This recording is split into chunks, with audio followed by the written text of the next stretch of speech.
Brain empowerment is the main objective of 5G physics.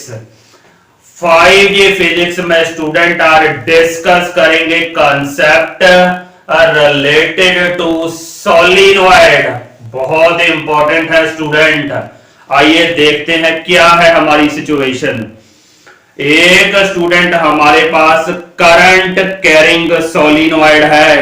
Let me recall you student, इस solenoid के अंदर हमारा जो मैग्नेटिक फील्ड प्रोड्यूस होता है वो यूनिफॉर्म और स्ट्रॉन्ग मैग्नेटिक फील्ड प्रोड्यूस होता है। वो हमारा जो मैग्नेटिक फील्ड है student along the axis act करता है इन हॉरिजॉन्टल डायरेक्शन।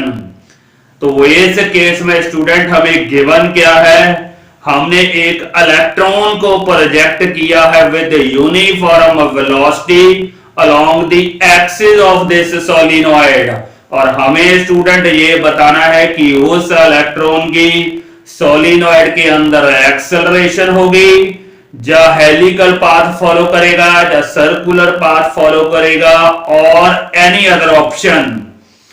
तो स्टूडेंट इस केस में जरा देखिए, हमारा जो मैग्नेटिक फील्ड है that is in this direction, horizontal direction along the axis, और उसी डायरेक्शन में स्टूडेंट आपका जो इलेक्ट्रॉन है that is projected. It mean the student हमारा इस केस में जो थीटा है वो 0 डिग्री है, बिकॉज इलेक्ट्रॉन और magnetic field they are in same direction.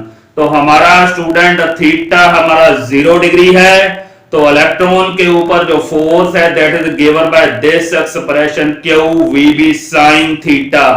तो अगर थीटा हमारा 0 है, यहां थीटा 0 पुट करेंगे तो फोर्स इलेक्ट्रॉन के ऊपर स्टूडेंट 0 आने वाली है। तो अगर स्टूडेंट इलेक्ट्रॉन के ऊपर फोर्स हमारी 0 है तो कोई भी स्टूडेंट एक्सेलरेशन नहीं होने वाली। कहने का मतलब हमारा जो इलेक्ट्रॉन है that will continue to move with uniform velocity inside the solenoid. I hope student आपको ये इंपॉर्टेंट कंसेप्ट याद रहेगा।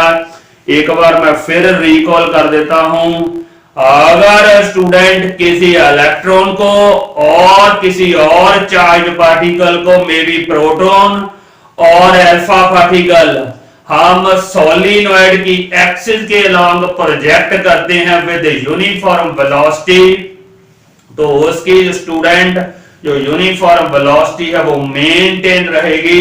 It will continue to move with uniform velocity. I hope student आपको ये कंसेप्ट समझ आया होगा। Please do like and subscribe my video. Thank you very much.